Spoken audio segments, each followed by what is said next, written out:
Second भाग कहता है।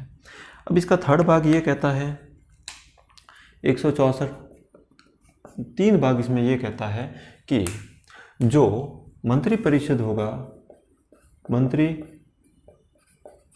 होगा वह सामूहिक रूप से है वह विधान सभा के प्रति है वह उत्तरदायी होगा। सामूहिक रूप से है वो विधान परिषद के प्रति है, विधानसभा के प्रति है, वो उत्तरदायी होगा। ये बात है वो 164 वाला खंड है वो कहता है। अब 164 वाला ही खंड के अंतर्गत हम आगे वाले पॉइंट पर देख लेते हैं कि 164 वाला खंड है जो आगे वाला पॉइंट है वो हमको इसके बारे में है, वो क्या कहता है इसके बारे में हम देख लेते हैं। 164वां जो आगे वाला जो खंड है वह हमको ये कहता है कि इसके बाद में है वह सदन का सदस्य नहीं होगा, 6 माह के भीतर होगा। इसके बाद में है इसके एक भाग में है इसके वेतन, पत्तों व अन्य सुविधाओं के बारे में भी इसमें बात की गई है। वेतन, भत्ते और अन्य सुविधाओं के बारे में भी इनमें बात की गई है। इस बात का आपको याद रखना है। तो इस प्रकार से ये 164वां भाग है। मुख्य रूप से है वो मंत्री परिषद और मुख्यमंत्री से जो संबंधित भाग है वो 163 और 164 भाग है।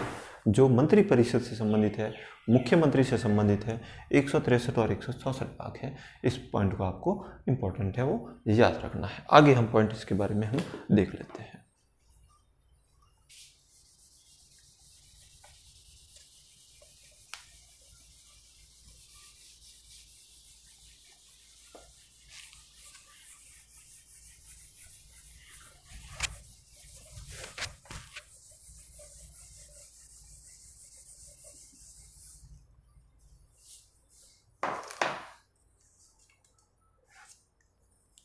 अब इसी के अंतर्गत है वह एक अनुच्छेद आता है 165 के अंतर्गत।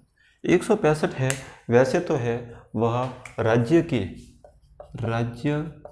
के महाधिवक्ता के बारे में बात आती है। राज्य के महाधिवक्ता, अटॉर्नी जनरल के बारे में बात आती है। जैसे भारत का महान्यायवादी होता है, सबसे बड़ा न्यायिक अधिकारी जो सरकार को है वह विभिन्न कार्यों में है सलाह मशवरा करता है, सहायता करता है। वैसा का वैसा राज्य में है महाधिवक्ता होता है जो सबसे बड़ा न्यायिक अधिकारी होता है और सरकार को विभिन्न मामलों में है वह सुझाव देता है और विभिन्न प्रकार से सहायता वगैरह करता है। अब राज्य के महाधिवक्ता के बारे में है इम्पोर्टेंट बात ये आती है कि इसकी नियुक्ति है वह भी राज्यपाल के द्वारा की जाती है। भारत के महाधिवक्ता की जो नियुक्ति है, राज्य के महाधिवक्ता की नियुक्ति है वो राज्यपाल के द्वारा की जाती है।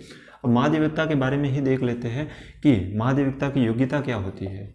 योग्यता वही होती है जो किसी भी हाई कोर्ट के जज या अन्य जजों की योग्यता होती है, वही इनकी योग्यता महाधिवक्ता की योग्यता होती है। जैसे हाई कोर्ट के जजों की 10 साल तक है वो किसी भी कोर्ट में वगैरह वकालत की हुई होनी चाहिए।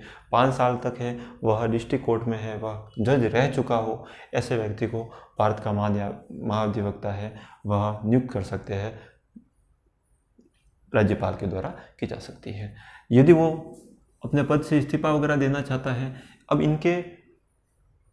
इनको हटाने के संबंध में है वो संविधान में किसी भी बारे में बात नहीं है, लेकिन यदि वो त्यागपत्र देना चाहता है तो वो राज्य के राज्यपाल को है वो इसके संबंध में त्यागपत्र दे सकता है भारत का महाधिवक्ता। अब इससे संबंधित एक और अनुच्छेद है वह है 177 अनुच्छेद। इसके बारे में भी याद रखना। 177 अनुच्छेद ये कहता है कि यह सदन का सदस्य न होते हुए भी सदन की कार्रवाई में भाग लेता है। सदन यानी विधानसभा की कार्रवाई में, विधान परिषद की कार्रवाई में भाग लेता है कि कार्यवाही में भाग लेता है, लेकिन इसको है मत देने का अधिकार नहीं है। मत देने का अधिकार है वह नहीं है, किसी भी प्रकार से मत वगैरह नहीं दे सकता है, मतलब वोट वगैरह नहीं कर सकता है, लेकिन सदन की कार्रवाई में भाग ले सकता है राज्य का महाधिवक्ता। इसके बारे में याद रखना है। इसकी योग्यता हो गई, इसके बारे में इसकी नियुक्ति कौन करेगा, इसको हटा कौन सकता है, त्यागपत्र कौन से लेता है, और 177 अनुच्छेद इसके अंतर्गत बात आ गई। अब अगला हम पॉइंट चर्चा करते हैं अनुच्छेद 166।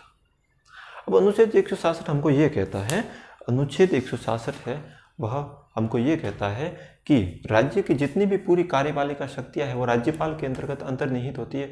ये बात तो इसमें कही गई थी।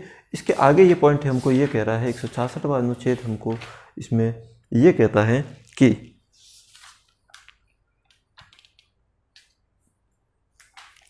राज्य की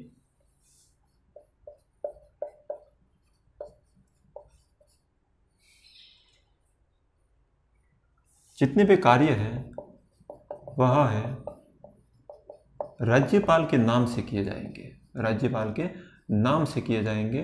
भले वो किसी भी अधिकारी की वगैरह नियुक्ति करनी हो या कोई भी योजना वगैरह कोई भी काम वगैरह करना हो, राज्यपाल के नाम से है वो किए जाएंगे। इसके बाद में याद रखना। चलो, इसके बाद में एक और पॉइंट को याद रखना है कि राज्यपाल की जब नियुक्ति की जाती है राष्ट्रपति के द्वारा है, वो मुद्रा और सील सहित उसका निर्णय की जाती है, मुद्रा और सील लगाई जाती है और राष्ट्रपति के द्वारा। और इसको ये जो राष्ट्रपति के द्वारा जो इसकी नियुक्ति होती है उसको संविधान के पटल पर है वह मुख्य सचिव के द्वारा पढ़कर है वो सुनाई जाती है। मुख्य सचिव है वह उनको पढ़ाई जाती है। राज्यपाल के नाम से किए जाएंगे जितने भी कार्य हैं, विभिन्न प्रकार के कार्य हैं, वो आपके राज्य के कार्य है वो राज्यपाल के नाम से है वो किए जाएंगे। इसके संबंध में अनुच्छेद 166 कहता है। अब बात आती है अनुच्छेद 167।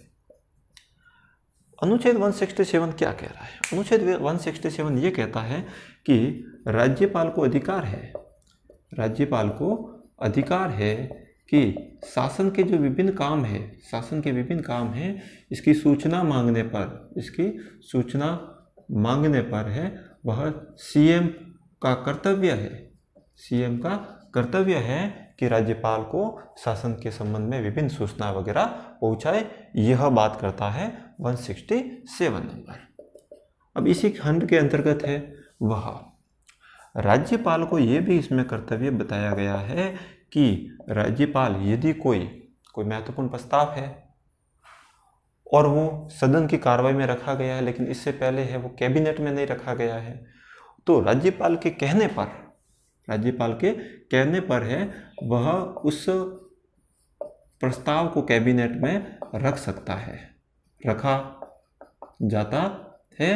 राज्यपाल के द्वारा यदि कहा जाता है कि ये महत्वपूर्ण विधेयक वगैरह है, इसको पहले कैबिनेट पे वगैरह पास करवाओ, तो उनके कहने पर है वो उसको कैबिनेट में रखा जाता है राज्यपाल के कहने पर। ये महत्वपूर्ण अनुच्छेद है वो 167 के अंतर्गत बात आती है। अब आगे वाले जो खंड है जिसके अंतर्गत 168 है, जो राज्य की विधानमंडल के बारे में बात करते हैं, और विधानमंडल के अंतर्गत है विधान परिषद आता है, विधानसभा आती है और राज्यपाल जिसके बारे में हम पढ़ चुके हैं। इसके बारे में है वह हम अगले वीडियो में देखेंगे। और इसके अलावा जो राज्यपाल की विभिन्न प्रकार की शक्तियां हैं, जिसमें विधायी शक्तियां हैं, विभिन्न प्रकार की कार्यपालिका शक्तियां हैं, विभिन्न प्रकार की न्यायिक शक्तियां हैं, वित्तीय शक्तियां हैं, इसके बारे में भी हम अगले वाले वीडियो में देखेंगे। एक एक पॉइंट के बारे में देखेंगे, एक एक पॉइंट के बारे में इसके बारे में चर्चा करेंगे। तब तक के लिए धन्यवाद। जय हिंद।